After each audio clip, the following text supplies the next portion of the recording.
haber diálogo sin libertad de expresión. No puede haber diálogo sin libertad de expresión. Ella es el alma de un pueblo. Sin amilanarse. Sin amilanarse. Este Ecuador amazónico, desde siempre y hasta siempre. ¡Viva la patria! Combatiremos la corrupción. La de ahora y la de ayer. Y la que podría venir. La de dentro y la de afuera. La revista de opinión Democracia. Los temas realmente relevantes. Analizados con la visión crítica del periodismo libre. Da inicio la revista de opinión Democracia. El programa en el que usted cree. Comenzamos. Gonzalo Rosero. Credibilidad incuestionable.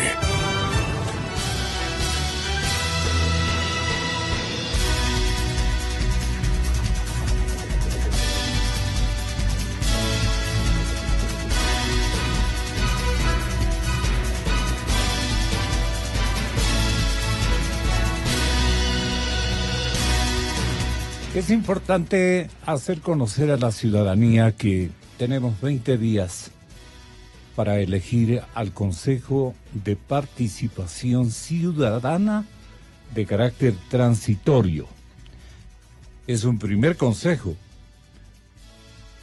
¿Cuánto puede durar esa etapa?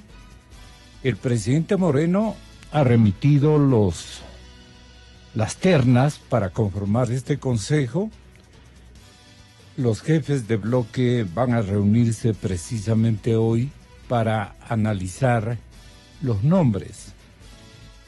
Y uno de los miembros del Consejo de Administración Legislativa, el CAL, el señor doctor Luis Fernando Torres, de Militancia Social Cristiana, y líder de un movimiento regional muy importante en el centro del país, ha manifestado que la probidad es el requisito que deberá verificarse para la elección de los vocales del Consejo de Participación Ciudadana. La trayectoria debe servir como una especie de herramienta, dice él, para conocer la probidad de los candidatos. Esto dice él y le dirige este mensaje al señor presidente @Lenin, le dice. Por ello el CAL debe proporcionar más información sobre cualquier candidato. Ayer publicaban los rotativos ecuatorianos los nombres de los candidatos que van a ser evaluadas por el Consejo de Participación Ciudadana de Transición. Y dicen que este consejo está con tiempo en contra. Alfonso Albán Espín es un versado cronista de Diario Expreso de la ciudad de Guayaquil. Y él sostiene que su peor enemigo es el tiempo. Tendrá 6 meses para evaluar a 9 autoridades y 4 cuerpos colegiados, sin contar que antes debe aprobar un reglamento para dicha evaluación. Además, todavía no nace oficialmente y su acta de defunción tiene fecha mayo 19, cuando los nuevos consejeros deben entrar a reemplazar a los que salen. El Consejo de Participación Ciudadana transitorio va a contar generosamente con un poco más de un año para redactar un reglamento de evaluación y evaluar a las autoridades bajo mecanismos de impugnación, de intervención o participación ciudadana. Esto es lo importante. Convocar a los procesos de selección para elegir a nuevas autoridades en caso de cesarlas en funciones y proponer las reformas legales para fortalecer la transparencia, la participación ciudadana, la prevención y el combate a la corrupción. El ex vocal del Consejo de Participación, David Rosero, cree que el tiempo es adecuado para evaluar a funcionarios y la redacción de reformas legales, pero lo ve complicado si el Consejo Transitorio deberá también organizar nuevos concursos a efectos de seleccionar a las autoridades que podría destituir, tal como lo establece el anexo número 3. ¿A usted le parece tan, no sé si por la redacción de la crónica, por tratar de ser perfecta, identificable, comprendida por los lectores de Expreso, el compañero se nos enreda mucho en la explicación? ¿Cuál es, doctor Ordóñez, primero en llegar? Agradezco su generosa responsabilidad y aguardamos la presencia del economista Ramiro Crespo y el doctor Juan Carlos Solines. ¿Cómo le parece a usted esta discusión preliminar? Estamos muy entusiastas, muy ilusionados o muy interesados los ecuatorianos en no caer en errores anteriores. Muy mal se escogieron en algunas partes, en algunas personalidades que en determinadas coyunturas aparecían como líderes natos y representantes fieles del pensamiento de la ciudadanía ecuatoriana de estos tiempos. Ahora las autoridades que serán evaluadas por el Consejo de Participación Ciudadana de Transición son las siguientes. Es así, ¿no? Hay que buscar un fiscal general, hay que buscar un nuevo contralor, hay que buscar un nuevo procurador, para que vaya entendiendo usted, estimado amigo oyente. Hay que buscar un defensor del pueblo, porque el que conocemos, Ramiro Rivadeneira, para mucha gente hay dos defensores. A mí me lo han dicho. ¿Quién mismo es el defensor del pueblo? El defensor del pueblo es Ramiro Rivadeneira. ¿Y qué diferencia es o establecemos los ciudadanos con el defensor público, que es el doctor Ernesto Pazmiño? Usted alcanza, compañero que está en la ilustre consola de la cadena Democracia, usted alcanza a entender cuál es la misión de su defensor público o popular o ciudadano. No entendemos.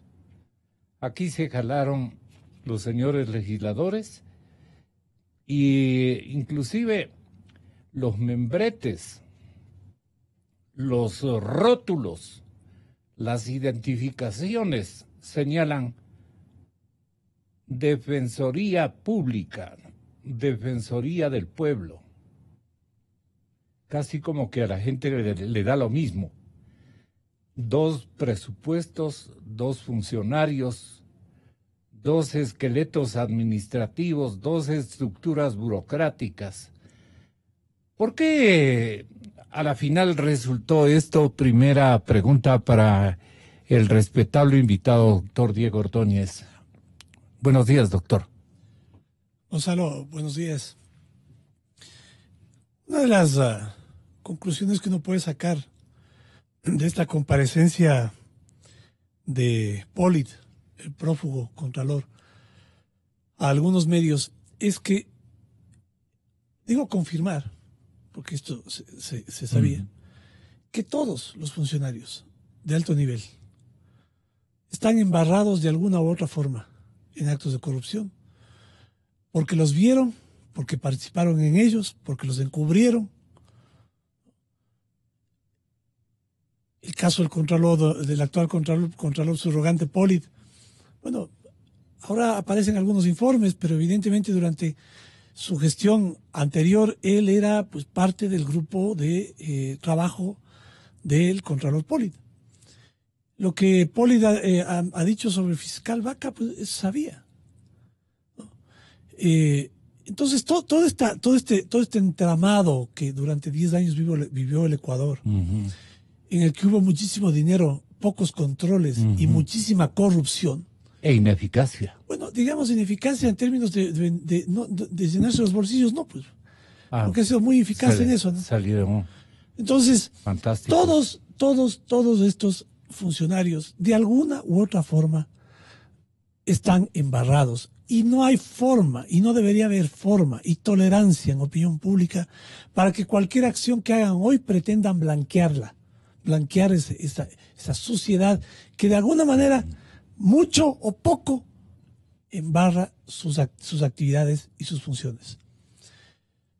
Yo digo, Gonzalo, en las circunstancias como están planteadas, habrían sido ideales otras, me refiero a un cambio institucional para que estos funcionarios de organismos de control y entidades del Estado sean designados de distinta manera, pero en las condiciones en las que tenemos en este momento, se ha previsto una comisión, un consejo transitorio.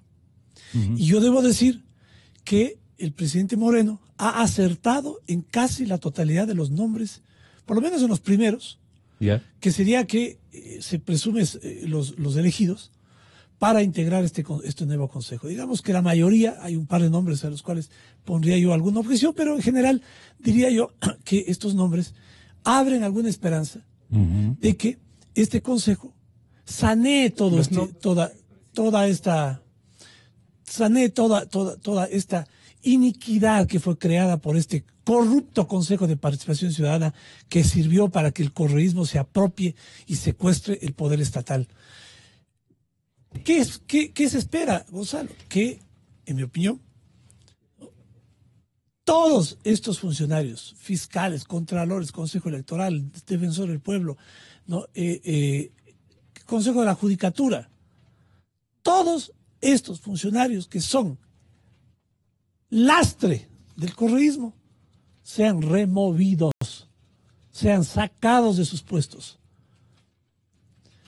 Y para esto me parece que la comisión nueva, esta comisión transitoria que se instalará en poco tiempo, no tiene que empantanarse y no tiene que amarrarse con una estructura legal, burocrática, que lo que haga es dificultar el resultado, ¿no? Y pues, evitar que esta respuesta pronta que esta lucha contra la corrupción exige no se dé. Me refiero a que esta nueva comisión, si termina siendo integrada por estas personas, si estará ahí Julio César Trujillo, ¿no? Luis Macas, Pablo Dávila, que es gente que yo creo es gente que extraordinariamente honrada, va a buscar honorable, ¿no? Sin duda, van a buscar prueba. Y no tienen interés sobre las designaciones de intereses electorales. Y esto les va a dar la independencia como para poder tomar la decisión de remover, Gonzalo. Esto es fundamental. No puede quedar nadie de esa escuela de correísta. No puede quedar nadie de los pupilos de Correa, no puede quedar nadie del grupo de Correa que esté cerca de estos organismos tan fundamentales dentro de la lucha a la corrupción. ¿Por qué, Gonzalo? Porque tenemos 10 años de gobierno que no ha sido auditado. Ha sido auditado en parte, en una pequeña fracción. Hasta ahora tenemos un vicepresidente preso por un delito menor. Y tenemos otros 3 o algunos funcionarios, 10 me parece, todavía indiciados por los contratos de refinería. Y nos falta 90% de la contratación pública, Gonzalo. Eso nos falta. Bueno, y eso necesitamos que se audite, que se investigue a través de funcionarios que nos den garantía. ¿Qué nos va a dar garantía? El hecho de que esta comisión tome las decisiones que tiene que tomar pensando en este fin. Estos nombres que van a integrar el Consejo Transitorio, el Consejo que represente a esta nueva sociedad civil, digamos a la manera de la gente de clase media, de esta sociedad civil en la que nosotros nos sentimos parte, esta sociedad civil que va a ser ahora representada por un Marcelo Merlo, por un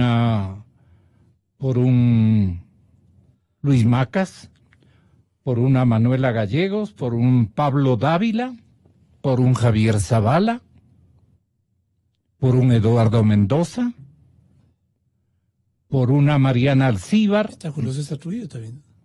Por Julio César Trujillo, efectivamente, y es uno de los primeros que debía yo haberlo mencionado. Hola, buenos días. ¿Cómo está, Juan Carlos?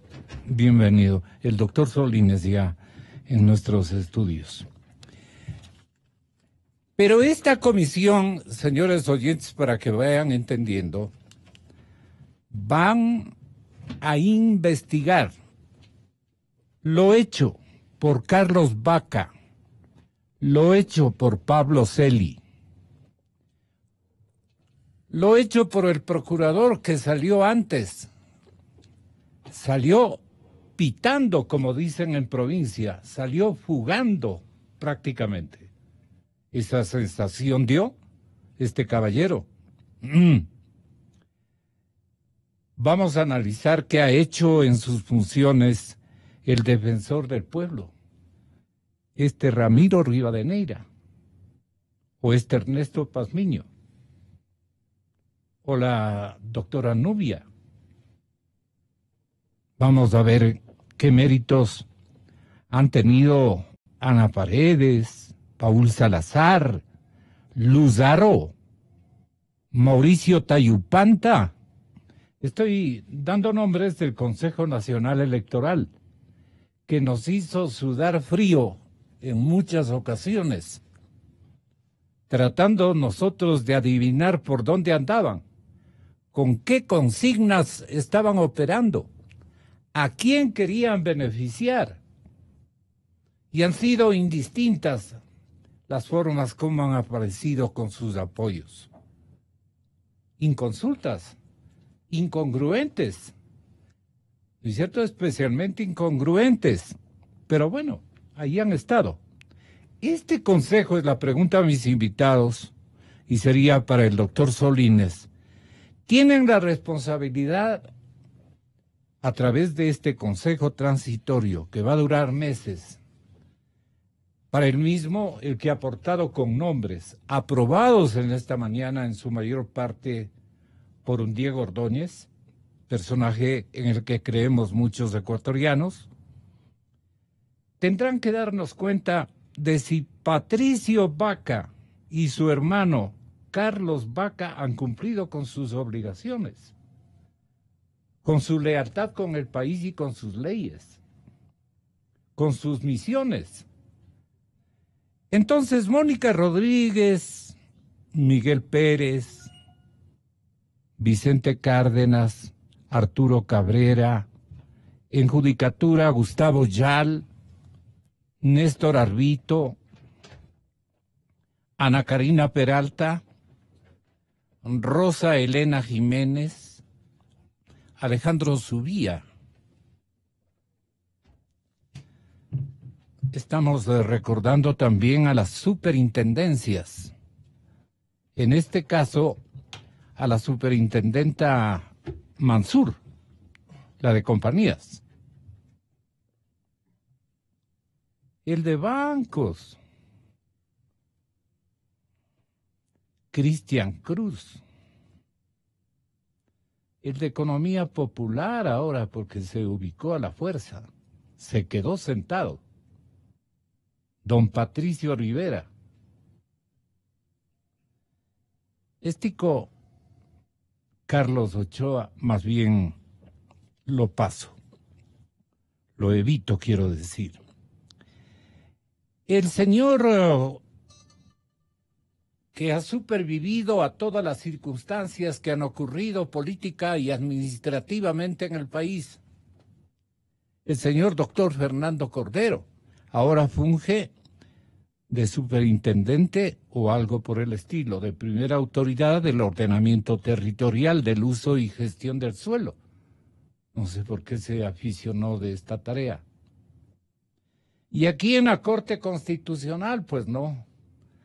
estos que nos hicieron sudar frío, y perdonen por lo despectivo que soy, estas y estos, respetables para muchos, y yo respeto aquello, pero nos hicieron sudar frío. Un Alfredo Ruiz, una Rosana Silva, ¿no la recuerdan? Una Pamela Martínez, un caballero Butiña, Francisco Butiñáez, perdón, con tilde en la última sílaba, Butiñá. La Wendy Molina, la Tatiana Ordeñada, que se casó en Palacio. Ustedes no le han olvidado, ¿verdad? Jotaza ahí en el Palacio Nacional de Gobierno con un novio más pequeño y menos gordo que doña Wendy. Tatiana Ordeñada, Marian Segura, Ruth Seni. Esta señora nos hizo sudar frío. No sabíamos por dónde iba a caminar esa mañana, esa tarde, esa noche, donde tenía que votar. Era una dictadura de terror, de temor. ¿Qué harán? Y se sentían aquello. Nosotros tenemos la última palabra. Nosotros convalidamos todo. Y ahí estaba también don Manuel Viteri. El consejo, los consejos, aquí están todos los que van a ser indagados. ¿De qué manera, doctor Juan Carlos Solines, con mi saludo de bienvenida para el señor economista don Ramiro Crespo, personalidad a la que siempre respetamos por su alto conocimiento, pero también nos debe algunas explicaciones que ya le vamos a averiguar? Doctor Ramiro Crespo, perdón, economista Crespo, bienvenido. La pregunta era para Juan Carlos Solines. Respecto a la tarea que tienen. Sí. Gracias, Gonzalo, por la invitación. Un saludo a la audiencia. Debemos pedirles cuentas. Bueno, en primer lugar, yo quisiera hacer mención a lo que comentaban al inicio con Diego Ordóñez respecto a las ternas que han enviado. Yo no soy tan optimista como Diego.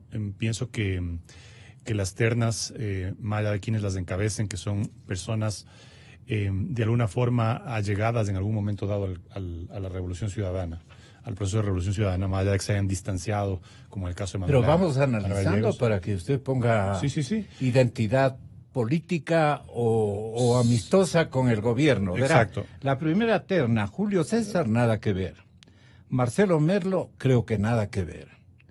Marlene Clementina Montesinos, sí, no sé. No sabemos. No sabemos. La segunda terna, Luchito Macas. Recordemos que la CONAIE empezó con el gobierno también, ¿no? Ya. Con el gobierno. Y se decía que no debían haber políticos y Luis Macas, si no me equivoco, fue candidato a la presidencia de la República. ¿No? Entonces, hay, digamos... Ya tiene una motor recorrido, dice usted. Hay una corriente política ahí representada, digamos. Luis Macas como que fue seleccionado por el mismísimo presidente de la República. Sí, y tal vez el ejercicio de ir uno por uno de pronto resulte tedioso, Gonzalo. Ya. Pero en términos generales, mi comentario iba dirigido más bien a que no son ternas en las que uno vea un pluralismo amplio, democrático, de varias tendencias o de varios sectores. Yo creo que es más bien, son listas, no cuestiono los nombres per se, estoy de acuerdo, por ejemplo. Que mantienen un filo de amistad con el régimen. Exacto, cercanía, y que sobre todo, lo más preocupante para mí es que en cada terna hay personas que al menos yo no las identifico ni las conozco, y que podría derivarse en lo que fue justamente la estrategia del correísmo, de tener solemnes desconocidos en el Consejo de Participación Ciudadana, porque nada nos garantiza que se va a elegir primero la terna.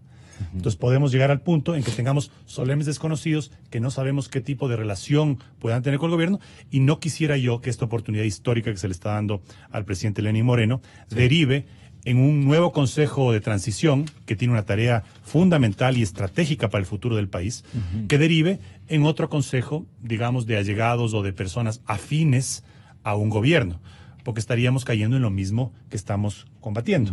Entonces, claro, aquí me hubiese gustado a mí ver personas de sectores más amplios, unas listas mucho más pluralistas que las que estoy viendo ahora. Sin embargo, creo que tal vez no hay jóvenes, no hay mujeres, no hay... Sí, o sea, ya podemos analizar, no hay curuchupas, exacto, podemos analizar ya, matizar mucho más y ver. Pero bueno, no se puede complacer a todo el mundo, claro. Y creo que este es un proceso fundamental para el país, pero simplemente pongo sobre la mesa que ojalá, por ejemplo, nos lleguemos a un punto en que se elijan a estas personas desconocidas de las ternas. Algunas personas que claro. no sabemos dónde están, más allá del currículum, porque no se trata aquí de decir, bueno, tiene tales títulos y tales otros, sino se trata de saber que el consejo que se conforme sea un consejo absolutamente imparcial, claro. Y que va a ser una tarea que evidentemente tiene un contenido político, pero que ante todo tiene que ser una tarea técnica, jurídica, para saber si es que estas personas que van a ser evaluadas cumplieron con la ley. Si es que estas personas que van a ser evaluadas tuvieron algún sesgo o incidieron para esta catástrofe que vivimos los últimos 10 años de concentración del poder y de sometimiento y de esbirrismo al Ejecutivo, ¿no? En donde se perdieron los pesos y contrapesos, se perdieron todo tipo de balance, se perdió todo tipo de independencia de las funciones del Estado, y eso no es simplemente un tema de estrategia de Correa o de personalidad o de caudillismo de Correa. Esto tiene y tiene como elemento fundamental una sumisión que muchas veces implicó el no respetar la ley, el no cumplir con las funciones, el no cumplir con los mandatos legales y constitucionales. Y eso de alguna forma lo corroboró el excontralor Pollitt desde la clandestinidad. Lo corroboró en el sentido de confirmar que más allá, Gonzalo, de que los adagios digan que la justicia tarda pero llega, que la verdad se impone o que siempre sale a la luz al final, más allá de todo eso, lo que quedó claro después de la entrevista al excontralor prófugo, es que en esta década al menos los malos se impusieron. En esta década los malos se impusieron. Porque en realidad hay podredumbre, hay corrupción, hay mañosería, hay cálculo en todo lo que rodea a esos 10 años. Hay nuevos ricos. Hay informes escondidos, se satanizó los gastos reservados. El presidente Correa anunció que anulaba por decreto y eliminaba los gastos reservados de tan ingrata recordación para el país. Y sin embargo ahora el Contralor Pollitt nos describe un mecanismo exactamente igual al que existían los gastos reservados, pero que se lo manejaba desde la SENAIN, con el mismo procedimiento de ir a la Contraloría, justificar gastos, destruir la Secretaría de Inteligencia. La Secretaría de Inteligencia. ¿Y qué tenía que ver esa Secretaría con esa selección? ¿Cómo se llama? Hay un exministro prófugo, el exministro Verduga, que está prófugo por un caso de unas encuestas de perfiles psicosociales, ¿no? Y vemos que ahora hay encuestas a la esposa del expresidente del CNE por $650,000. Entonces, ¿qué cambió? No cambió nada. Esto lo que hicieron fue perfeccionar las mañas de corrupción, utilizar gastos reservados, utilizar gastos secretos, no rendir cuentas, esconder informes, es decir, una podredumbre total. Y estamos hablando de las máximas autoridades de las funciones del Estado. No estamos hablando de funcionarios de segunda y de tercera. Estamos hablando de quienes controlaron las funciones del Estado durante 10 años. Ok. Luis Fernando Torres. Ustedes conocen la representatividad que ostenta dentro de la Asamblea Nacional, no en el CAL, en el Consejo Administrativo de la Legislatura. El señor doctor, fiel representante de su ambato querido, siempre viene con una mayoría relativa a representar a esa provincia que tanto queremos, la provincia del Tungurahua. Y Luis Fernando dice: doctor, queríamos hablar con usted. Sí. Ojalá usted pueda permitirnos. Dice que la probidad es el requisito que deberá verificarse para la elección de los vocales del Consejo de Participación Ciudadana. La probidad. La trayectoria sirve para conocer la probidad de los candidatos. Ustedes están tal vez de acuerdo de manera especial el economista Ramiro Crespo ¿está en lo correcto pensar que, como Luis Fernando, que la probidad es el requisito que debe verificarse en la elección de estos vocales transitorios, que la trayectoria es la herramienta para conocer la probidad de los candidatos? ¿Solamente la trayectoria o hay también gente que puede denotar probidad? En los últimos meses, en donde ha desempeñado una función importante en la empresa privada o en la empresa pública, y que nos haya denotado ser un hombre de conciencia, cumplidor fiel de las leyes, ejemplo para el resto de ciudadanos, y Probo, hombre honorable, pues no hombre honrado, intachable. Probo, así nos enseñaron desde que fuimos pequeños. La probidad. ¿Cómo las sentencia usted, economista? Bienvenido, muy buenos días. Gracias por tenerlo acá. Muy buenos días, saludos a la audiencia y al panel. Es un gusto estar aquí. Obviamente la honradez es condición fundamental, la probidad, para cualquier función pública, aunque cada vez más parece que es la excepción. Creo que debería ser la regla. Entonces, eso es fundamental. Ahora, generalmente la probidad no es una cuestión de un día, es una cuestión de toda una vida. Es lo que Toda una vida. Fernando. Entonces, generalmente, mientras la gente tiene más años, más trayectoria. más trayectoria, más experiencias, ha pasado por más tentaciones y ha mantenido la probidad, es obviamente mejor. Esta es una tierra de tentaciones. Incluso cayeron en esas tentaciones en esta última década gente de no creer, ¿no? Totalmente. Hablábamos aquí de que esta revolución, hace muchos años, de que esta revolución iba a acabar dividida entre los Ortega y los Cardenales. Yeah. Los Ortega son, yo creo que los que quedaron hasta el final y que actuaron como sabemos. Los Cardenales son los que fueron eliminados en el camino. Me refiero a Ernesto Cardenal, el poeta y sacerdote. Yo refería a los ingenuos de la revolución y puros, que básicamente fueron eliminados en el camino de esta revolución ciudadana. Yeah. Entonces... ¿Aquí también usted encuentra cardenales? Ya los votaron hace mucho tiempo y se quedaron los Ortegas. Yeah. Entonces, ¿todos son ortegazos? Pero yo no veo ningún cardenal por ahí. No sé, tal vez haya por ahí, pero no lo veo. No quiero tampoco generalizar. Pero por lo menos hasta el 24 de mayo del año pasado. Está Luis Fernando.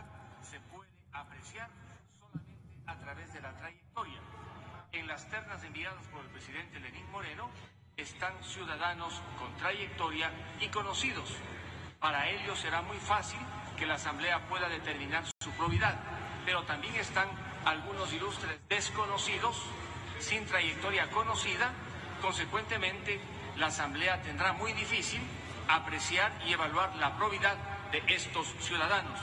Estimo que el Consejo Administrativo de la Legislatura debería adjuntar a las ternas enviadas por el presidente Lenín Moreno información adicional para que en la Asamblea se tome la mejor decisión y se elija a ciudadanos probos que permitan que el Consejo de Participación Ciudadana transitorio cumpla la misión señalada por los ecuatorianos en el mandato popular. Esto es, evaluar, ver qué han hecho las autoridades de control y combatir en conjunto con las demás entidades públicas la corrupción en el país. ¿Cómo ven los nombres? Porque son nombres, como ustedes decían, algunos conocidos, otros no. Bueno, esa fue una pregunta del reportero, a quien le acabo de robar o sustraer esta respuesta de Luis Fernando Torres, en virtud de que no pudimos conectarnos con él personalmente. Entonces, aquí tenemos, hablar de la probidad de Julio César Trujillo. Ni hablar, pues. Trayectoria, ejemplo, bueno, un montón de virtudes. Marcelo Merlo Jaramillo, ex Contralor General del Estado.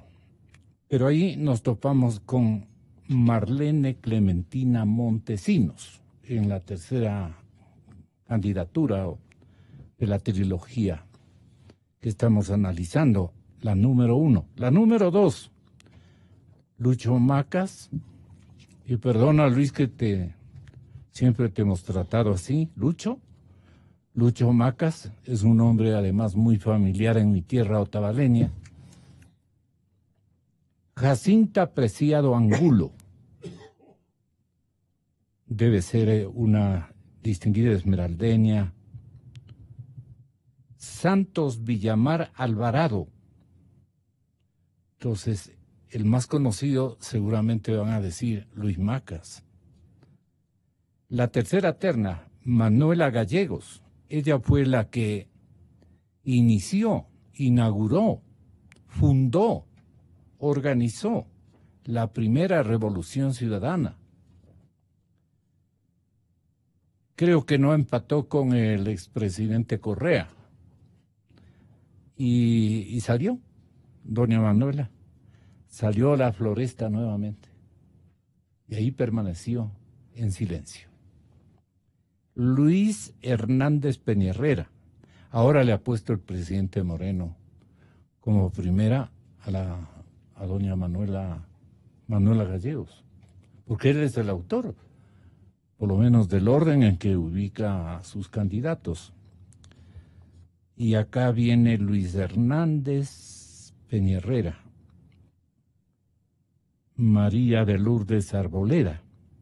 La cuarta terna, Pablo Dávila Jaramillo, un dirigente empresarial, un pensador productivo, ha sido dirigente creo que de los industriales o de los comerciantes del país.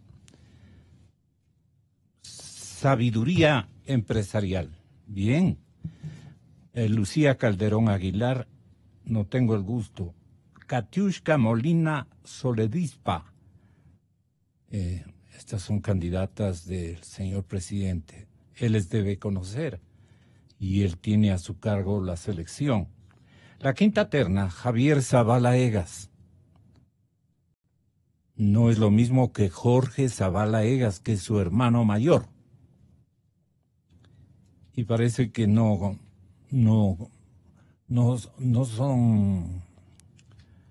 piensan igual, por así dejarlo. Ya, sí. Está al lado de Patiño. Ya. El Javier está en una foto con Patiño. Pero, bueno, foto es foto, ¿no? El economista también sabe tomarse unas regias fotos, pero... Sexta terna, Eduardo Mendoza Paladines. En la quinta me quedé. Javier, Edgar Samaniego Rojas, Efraín Duque Ruiz. Escojan, les dice el señor presidente. Escojan en la sexta terna entre Eduardo Mendoza Paladines, entre Marco Matamoros Pereira, entre Jover Delgado Hurtado. No le conocemos, por lo menos el otavaleño que les habla no conoce a estos caballeros. Mil perdones. Séptima terna, Mariana Alcíbar, Miriam Félix López, Magdalena Chávez Sanipatín. Entonces sí hay para escoger, pero también, doctor Ordóñez, sí hay para un poco discutir, un poco desconocer, más bien dicho, como es obvio, pues una lista tan larga, ¿no? ¿Habría sido mejor optar por la palabra probidad, que es trayectoria? Un problema puede suscitarse alrededor de estas designaciones, Gonzalo. Y es que, como sucedió en el pasado, se desate un proceso de negociación. Y entonces, los que quieran ser electos se acerquen a aquellos que van a votar o les van a designar y les empiezan a ofrecer. Y se empiezan a generar transacciones que son las que contaminan, las que ensucian un proceso de designación transparente que debía ser el renovar y cambiar toda esta estructura de funcionarios correístas en organismos del Estado. Yo creo, Gonzalo, que el momento obliga, no obstante que podían haber habido mejores nombres. Podían tener mejores candidatos, sin duda. Pero en las circunstancias en las que nos encontramos en este momento, Gonzalo, es imperativo que los sectores políticos entiendan que no se abre con esto un proceso de negociación y transacción. La oposición debe levantar la mano y nombrar a los primeros sin ningún tipo de compromiso ni condición. Para que no entren en este juego de que estos ilustres desconocidos que están después de los primeros vayan a negociar o a comprometerse con algunos votitos de algunos asambleístas que esperarán pescar a río revuelto. Esto tiene que ser manejado con absoluta transparencia, y esto parte por el hecho de que los partidos políticos, los movimientos políticos que tienen representación política en la Asamblea, hagan pronunciamientos públicos para que sus asambleístas voten sin ninguna condición. Voten sin ninguna condición, sin ninguna negociación, para evitar que esto contamine. ¿Qué decía hace un momento, Gonzalo? Que es fundamental que se integre este consejo con gente con la cual podemos tener discrepancias, sin duda que existen. Pero yo creo que una cosa que uno tiene que esperar en esta coyuntura es que por lo menos aquellos que se sienten ahí no sean gente, no sean ladrones, no sean parte de la banda, no sean miembros de la pandilla, pues. Por lo menos gente que uno pueda confiar que va a tomar decisiones centradas, diría yo. Ser desconocidos no pueden ser de la pandilla, pero ¿no? digo los primeros nombres. Puede ser gente ilustre. Me estoy refiriendo a los primeros nombres. Gente buena, ¿no? Me estoy refiriendo a los primeros nombres. El resto no conozco, no puedo decir. Claro. Estoy hablando, por eso le estoy diciendo a Gonzalo. Mejor que por transparencia, por que este proceso. Apostar a los primeros. Que la oposición apueste a eso, vote sin condición, se integre ese consejo transitorio. No es lo ideal, insisto, pero es lo que tenemos ahora, y avancemos y empujemos ese proceso. Lo crucial, Gonzalo, lo crucial, es como decía en mi intervención anterior, es que el Ecuador pueda sanear toda la estructura del Estado, de esta mafia que está apoderada, que ha tenido participación de una u otra forma en el reparto, en el ocultamiento, en el encubrimiento. Son cómplices o son encubridores, de alguna manera. Y esto tiene que cambiar de alguna forma, pero urgente. Entonces, no nos pongamos, diría yo, extremadamente quisquillosos respecto al proceso. Y sobre todo pidamos desde estos micrófonos, Gonzalo, que los políticos que están en la Asamblea no quieran usar este espacio para negociar. Que lo hagan con transparencia. Moreno va a necesitar los votos de la oposición. Moreno no va a poder integrar este consejo con los compinches de Correa, pues. Va a tener que usar los votos de los socialcristianos, de Creo, de la Izquierda Democrática, del resto de partidos que están ahí. Va a tener que usar y esos votos tienen que venir a favor sin ningún tipo de condicionamiento. ¿Cuál es su opinión, economista Ramiro Crespo? Bueno, yo quisiera comentar no solo sobre este proceso inmediato, sino sobre la estructura, sobre el sistema.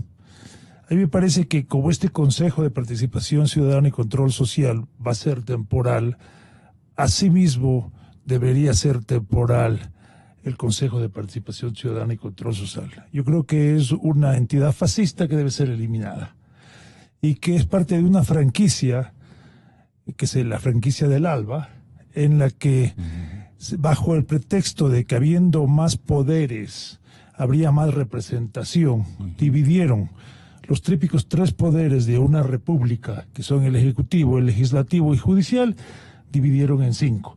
Pero los otros dos lo que hicieron, debilitaron especialmente al poder legislativo y fortalecieron notablemente al ejecutivo, que a través del Consejo de Participación Ciudadana y Control Social pudo controlar el judicial porque nombra al jefe del Consejo de la Judicatura.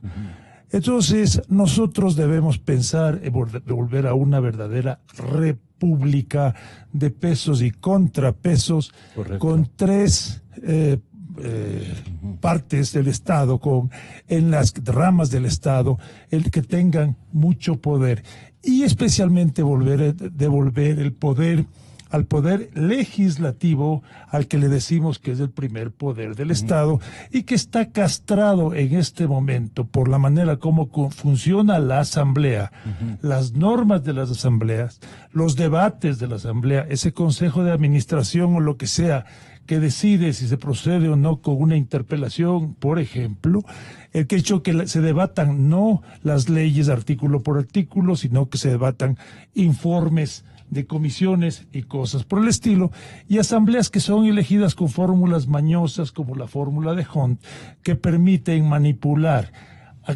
para que un partido, como fue el caso de la asamblea anterior, con el 40% de la votación tenga el 70% de la representación. Entonces nosotros tenemos que volver a una república. Adicionalmente, sí me llama a mí la atención que nosotros de pronto hemos asumido como una cuestión normal que para que nos representen bien no tienen que tener experiencia política.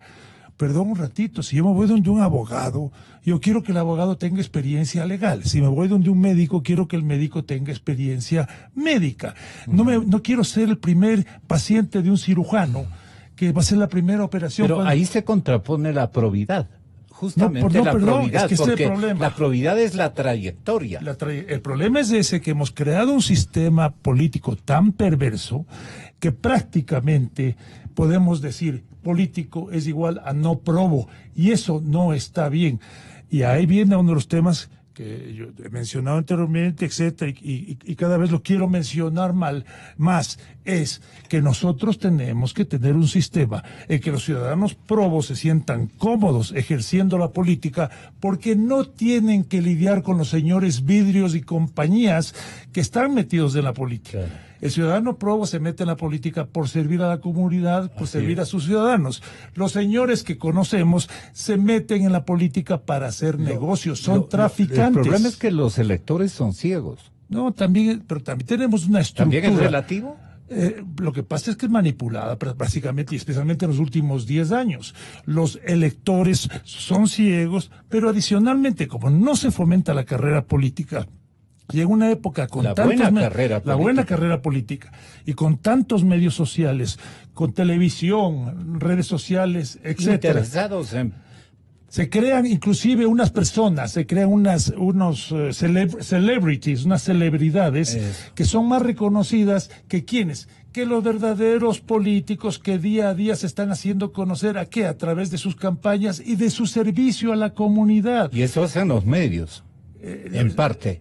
Bueno, entonces lo que nosotros tenemos que hacer, crear un sistema en que ser político sea verdaderamente un gran honor y que los probos puedan ir a la política, pero también para eso, y lo he dicho aquí, bueno, básicamente en el Ecuador la mejor manera de hacer cierto tipo de negocios, porque todo está controlado por el Estado, ¿no? Es meterse a la política partidista y desde la política partidista hacer negocios que tienen que ver con hidroeléctricas, con telefonía, con petróleo, con carreteras, con construcción, etcétera. Entonces, ¿quiénes se meten a la política para hacer negocios? Son los traficantes. Entonces, nosotros tenemos que repensar bien exactamente lo que estamos haciendo.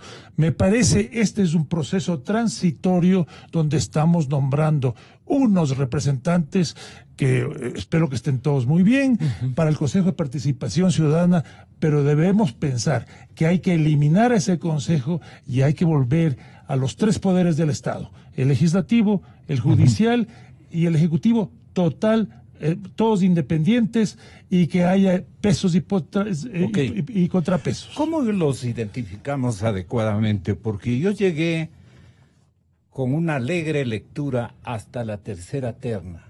Y a partir de la cuarta terna, periodista, comunicador, que maneja nombres como insumos indispensables en sus relaciones informativas todos los días, no conoce a seguramente distinguidas y distinguidos ecuatorianos.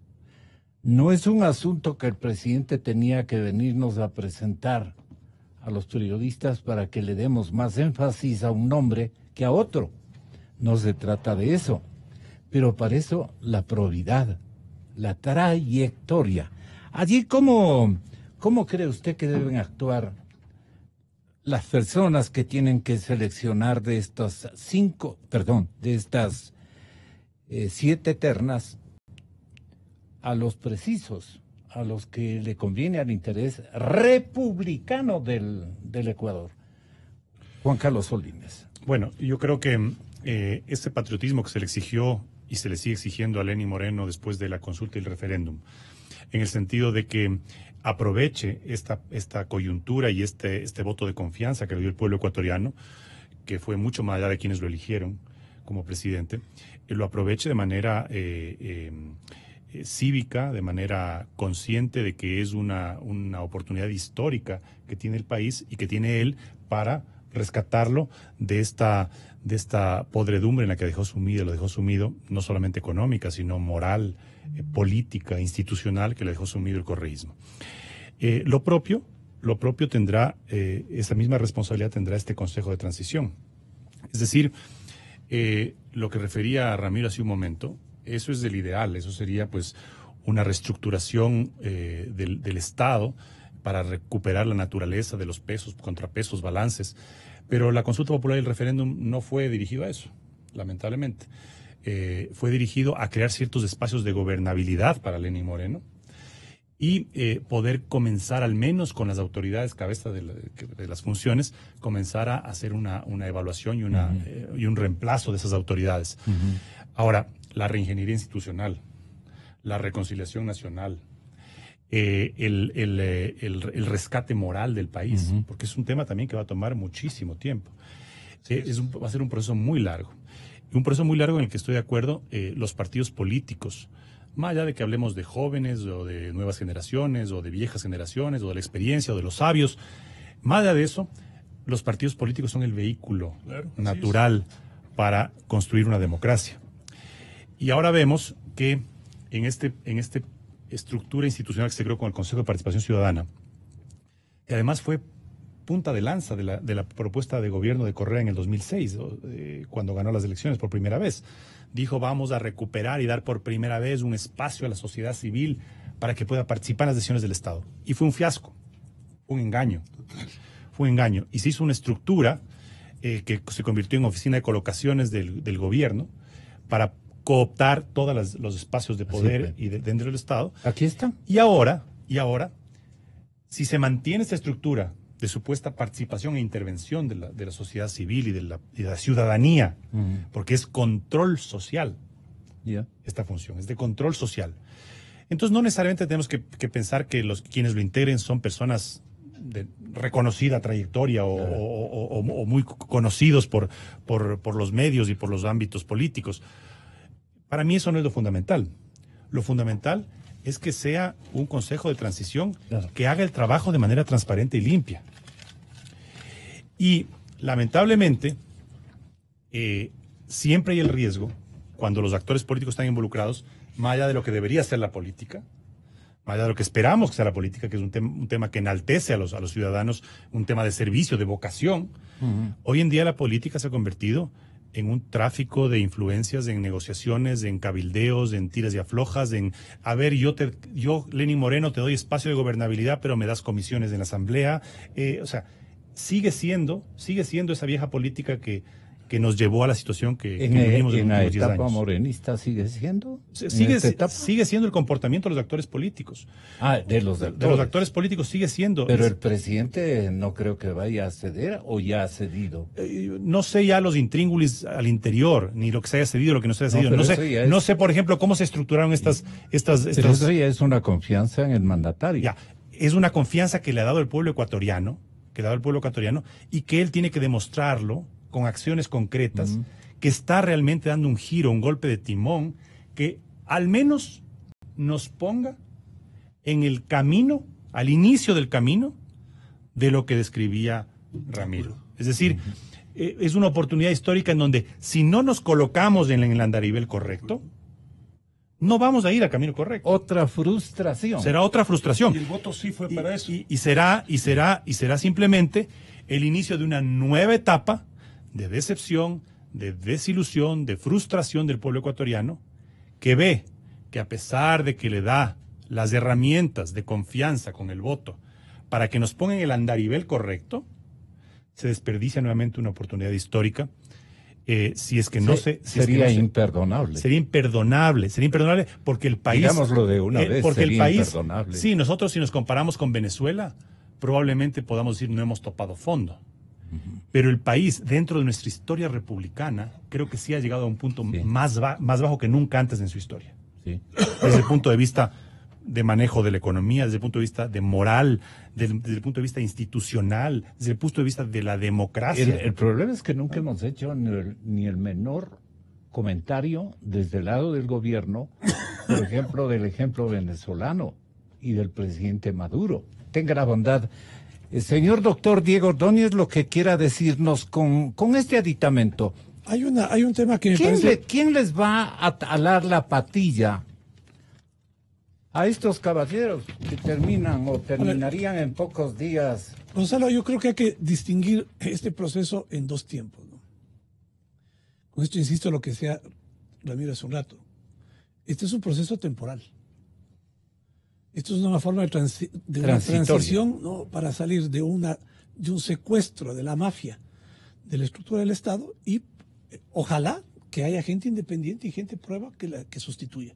Que tengamos un fiscal en quien confiemos, un contralor, un procurador, un consejo de la judicatura, un consejo electoral, en el que no exista ningún tipo de duda sobre su independencia. Pero Gonzalo, lo fundamental, aparte de este proceso de transición, es la reconstrucción institucional. Y frente a eso hay una mala noticia. La noticia es la propuesta que envía Moreno de las reformas a la forma en la que se integra el Consejo de Participación Ciudadana. ¿Qué empieza diciendo Moreno en los considerandos del proyecto? Empieza dándole un certificado de buena conducta al concepto del Consejo de Participación Ciudadana. Aquí Ramiro decía, y es la verdad, ¿sí?, lo que se hizo fue, a través de ese consejo, es estatizar la participación ciudadana. Es decir, anular un concepto fundamental, que es que los ciudadanos están fuera del Estado. Les incorporó, les estatizó. Y con eso lo que hicieron fue apropiarse de toda la estructura estatal. Moreno no hace objeción a eso, no hace reforma a eso. Empieza diciendo que ese es el mecanismo que garantiza pues que exista participación.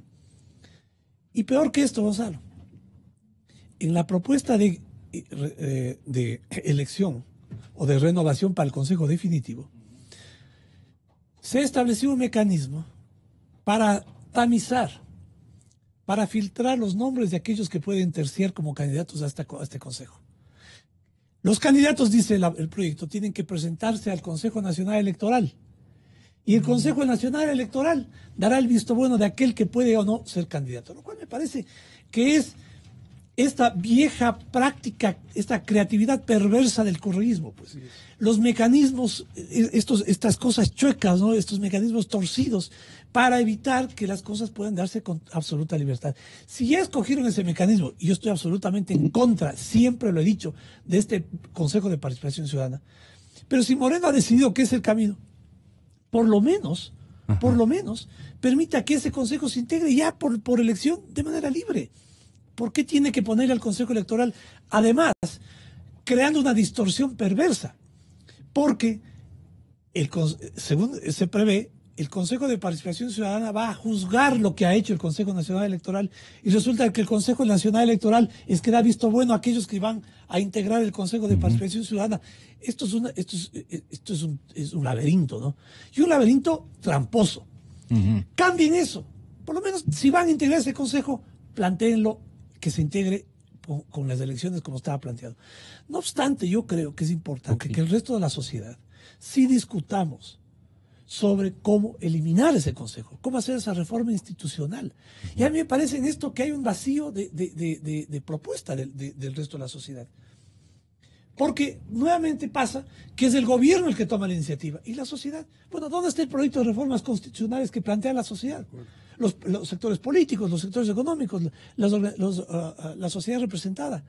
De manera que haya una actitud mucho más proactiva en términos de modificar esa estructura perversa creada por el correísmo, que fue la que favoreció la corrupción y la impunidad, y recuperemos esos elementos de república. Yo estoy completamente de acuerdo en recuperar la república y a eliminar toda esta suerte de experimentos perversos, ¿no? Pero no vamos a esperar que el gobierno lo haga, porque el gobierno de Moreno, Gonzalo, es un gobierno que tiene inspiración ideológica en el correísmo. Así es. Y está en su derecho. Sí, pero lo que pasa es que hay que tener claro, porque muchos se confunden. ¿Cómo le cambiamos? Mire, Dice, Moreno, yo no voy a gobernar con la derecha, dice, por ejemplo. Bueno, debería.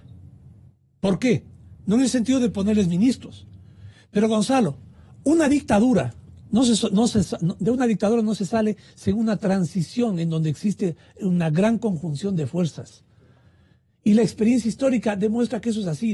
El ejemplo de España es emblemático, Chile es emblemático. Si Moreno no entiende que tiene que abrir para buscar una base de apoyo político más amplia, vamos a repetir los mismos errores, ¿no? Y las mismas taras del correísmo, ya sin Correa.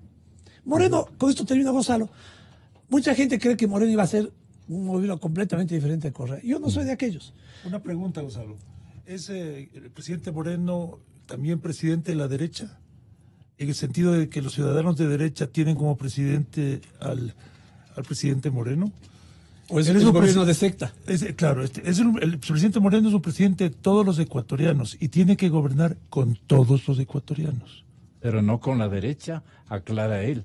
¿Por qué se cuida el presidente de que no le digan que está gobernando con la derecha?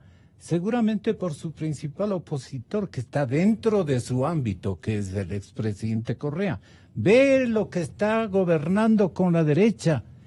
Por eso yo lo tildo de traidor. Entonces se cuida mucho el presidente. A mí no me van a llevar a la derecha. Tampoco, dice él. En esos momentos en que se le siente... El más derechista es Correa, que es fascista.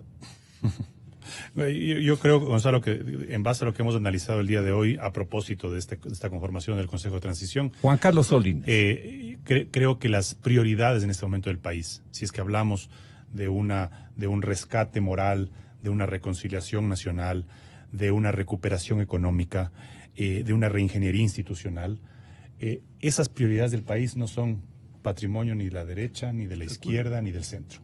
Estamos en una coyuntura, en una coyuntura histórica en la que tenemos que rescatar al país, rescatar al país de lo básico, es decir, como al ahogado que hay que lanzarle agua, y no hay que decirle, a ver, le voy a enseñar a nadar estilo mariposa o estilo pecho. O le lanzo la boya roja o azul. O azul. Le saco y le rescato.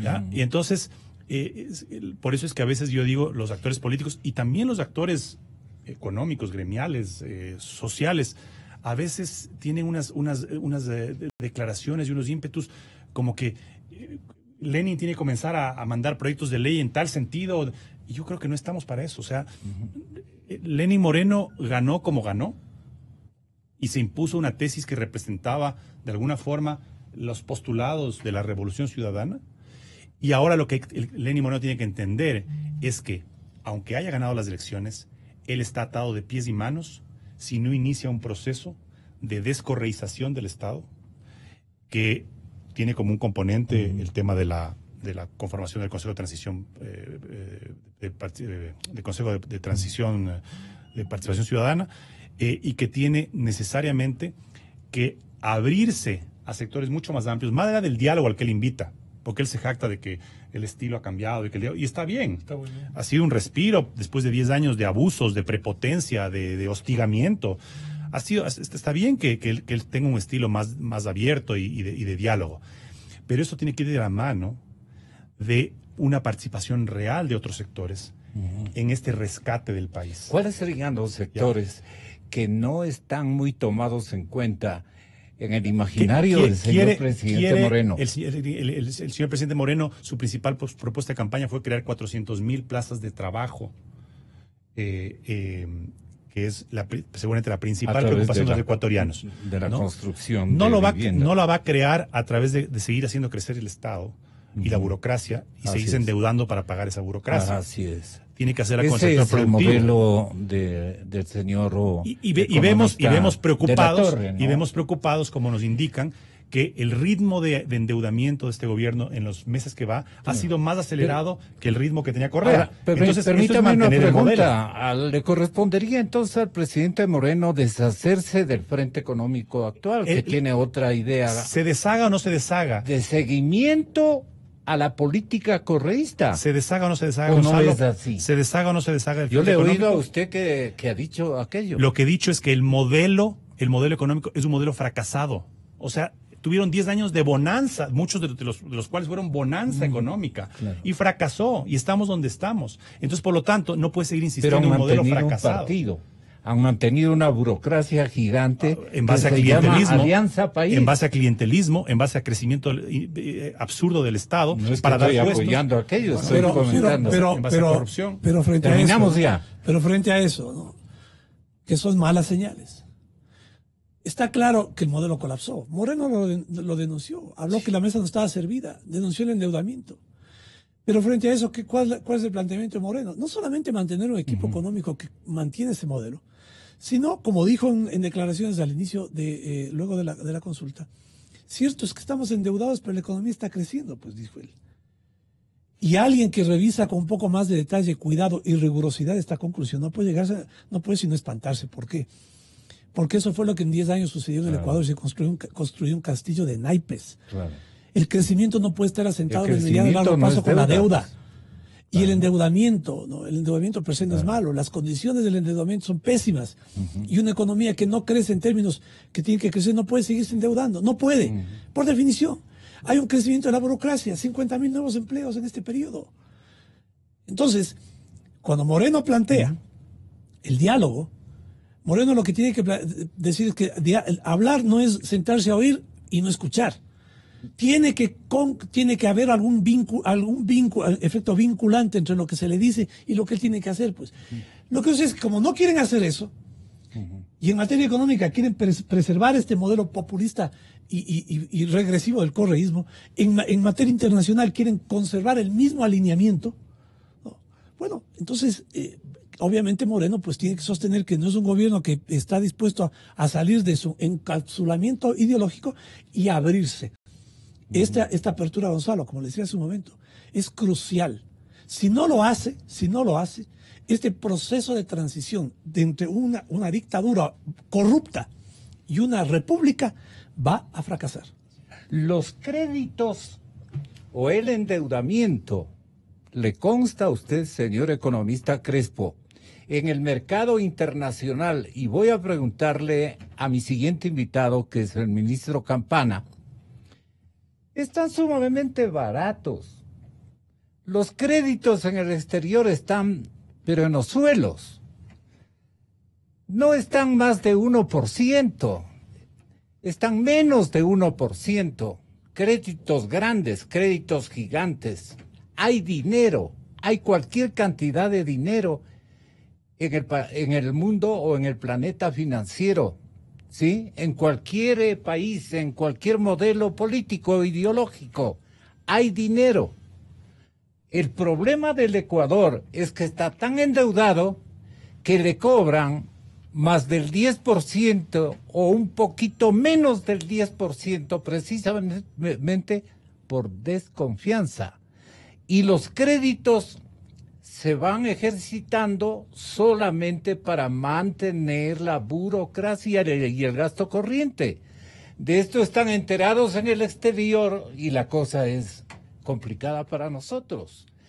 El ministro Campana, en cambio, busca dinero para lo productivo, busca dinero para lo que este momento él está abriendo mercados por doquier, pero necesitan los productores agroexportadores dinero y tiene que buscar ese dinero productivo. El otro busca, me refiero a De la Torre, busca dinero para sustentar el modelo de gasto. ¿Usted está de acuerdo con esa forma de pensar, esa dualidad, digamos, que yo establezco? Sin ser un experto, naturalmente, puede estar totalmente equivocado y pido perdón. Augusto de la Torre dice muy bien que el nuevo endeudamiento está bien siempre que sea para corregir, no para posponer. Porque la situación que dejó Correa a la economía fue tan mala, no hubo tal mesa servida, que les tienen que hacer un aterrizaje forzoso para evitar un estrellamiento. Entonces, por ese lado, se justifica cierto endeudamiento, pero ese cierto endeudamiento para que nos tiene que dar tiempo para corregir, y nos tiene que dar tiempo para corregir con medidas que se tienen que tomar rápidamente.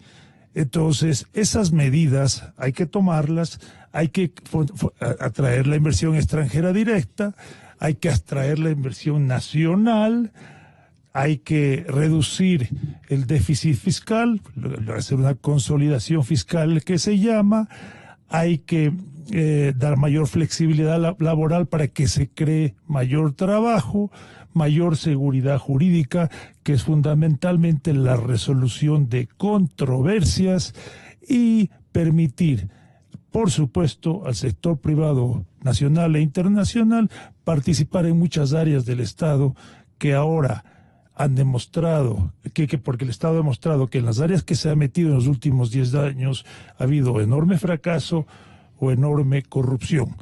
Me parece entonces que si el endeudamiento va en ese sentido es entendible, pero no puede durar mucho más.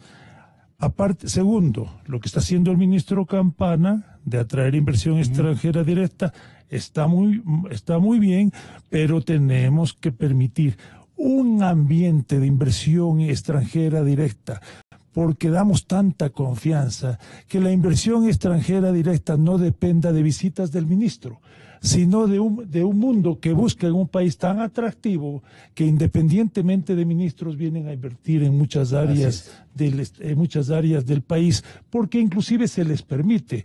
Pero el problema en el país es que muchas de esas áreas, porque son buen negocio, están tomadas por el Estado, donde ha habido demasiados traficantes. Además, Gonzalo, me permite solamente, en este proceso que va a iniciar el Consejo de Transición de evaluación de las funciones y que va a tener que evaluar el Consejo de la Judicatura, debemos de entender que no importa cuánto esfuerzo haga el ministro Campana o cualquier otro ministro por atraer inversión extranjera, mientras la justicia siga cautiva como ha estado cautivo estos 10 años y mientras sigamos perdiendo los arbitrajes, todos los arbitrajes que se nos han planteado a nivel internacional que denotan y demuestran la poca seguridad jurídica que existe en el país, no va a haber inversionista, al menos inversionista, digamos, eso ayuda confiable al plan estratégico del ministro Campana. A propósito que le tiene el ministro Campana, decirle que yo como Raviero aprecio el hecho de que por lo menos se haya planteado la posibilidad de que el Ecuador abra un camino para una negociación del TLC con Estados Unidos. Y el discurso respecto a la inversión, lo cual es extremadamente positivo. Pero me parece que es muy cuesta arriba sostener este mensaje desde un sector del gobierno, cuando otro sector del gobierno va a Cuba a festejar el ALBA y tiene una canciller que no quiere topar o decir media palabra respecto de Venezuela y niegan la validez del sistema interamericano de derechos humanos.